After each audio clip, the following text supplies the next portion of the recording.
Mkuu wa kundi la Hezbollah la Loyalty to the Resistance katika bunge la Lebanon amesema kuwa ukaidi unaoendelea wa Iran mbele ya vita vya Marekani na Israel umefichua makosa makubwa ya hesabu ya Washington, akisisitiza pengo la kimuundo kati ya nguvu za kijeshi za Marekani na maadili yake yanayodaiwa. Katika makala iliyochapishwa na gazeti la Al-Akhbar, Mohammad Raad alieleza kuwa rais wa Marekani Donald Trump alijibu kwa mshangao, mshtuko na hasira wakati Iran ilipokataa kujisalimisha wakati wa uvamizi wa hivi karibuni wa Marekani na Israel.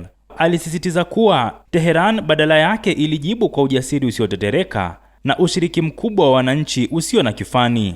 Mbunge huyo alibainisha kuwa uthabiti huu unatokana na Marekani kukosea kuelewa muundo wa ndani wa Iran ambao umejengwa juu ya uhusiano thabiti wa kiitikadi, kiutawala na kijamii kati ya uongozi na umma.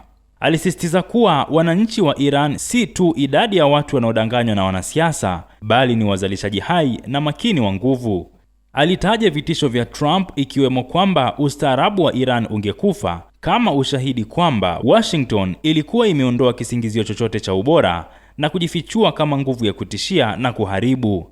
Alisema kuwa mazingira yenye mshikamano wa kiitikadi yana uwezo mkubwa zaidi wa kudumisha makabiliano ya muda mrefu kuliko mifumo bandia. Aliongeza kuwa shinikizo kali lililopatikana Gaza pamoja na yale ambayo Hezbollah na Iran walivumilia yangefanya serikali yoyote bandia au dhaifu kuanguka kabisa. Hata hivyo, matukio hayo yamechukua mkondo tofauti ambao unapingana na matarajio ya kawaida. Aliongeza zaidi kuwa kushindwa kwa msingi wa sera ya Marekani kunatokana na kukosekana kwa usawa wa kimsingi kati ya nguvu na maadili, jambo ambalo linaendelea kudhoofisha ushawishi wa Marekani licha ya uwezo wake wa kijeshi. Abdel Nasser Mwita, Rubaza Kimataifa.